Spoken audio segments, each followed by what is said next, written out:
لا دەستپێکی هەفتەی شەشەمی خولی نایبی کوردستان سیروانی نوێ بووە میوانی ئەڕەڕات. لە سەرەتاوە هەردوویانەکە ئاستیان لە یەکتر نزیک بوو. دواتر یارزانانی سیروانی نوێ لە یاریگا باشتر دەرکەوتن.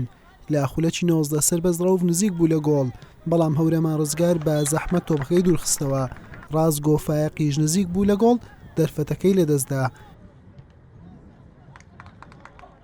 لە خولەکی سیاریەکە یەکەم هێرشی ئەڕات هەبوو کە هێرشێکی ڕێکخراو بوو، بەڵام دلۆڤان شینۆ نەیتوانی گۆڵی پێ تۆمار بکات. لا دەستپێکی نیوەی دوم سیروانی نوێ دوو دەرفەتی ئاسانی لە ڕێگای سەربەز ڕەوف لەدەستدا.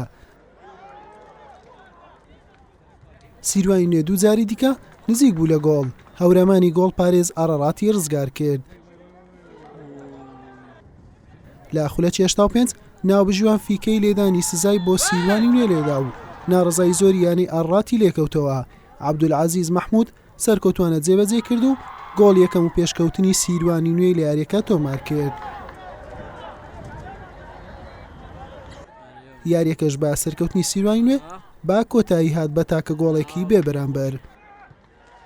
ئەمان توانی گۆڵکەین چەند فرسێکیشمان بۆ هات، بەڵام ئیستیقلالمان نەگرت، بەڵام سوپاس بەخوا لە شەوتی دووەمە دووبارە گەڕاینەوە و چەند فرسێکیشمان بۆ هات. ئەوە سوپاس بەخوا لە ئاخیرا دووانیمان گۆڵ تۆمارکەین و بردنەوە تۆمارکەین. هەر حەکەمێک دەیتێرە چ لێرە لە مەلعەبی خۆمان چ لە دەرەوە هەر قەدر لە ئێمە کرایە بەخۆشان.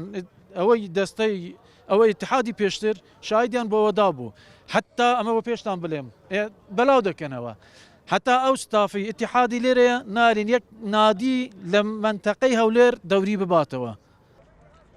بەم ئەنجامە سیروانی نوێ با پێ سەرکەوتنی بەدوایەک بووە خاوەنی 15 خاڵ، ئەڕەڕاتیش خاوەنی 7 خاڵە و لە ناوەڕاستی ڕیزبەندیدایە. حوسێن محەممەد، کەناڵی ئاسمانی پێیام، پیرمام.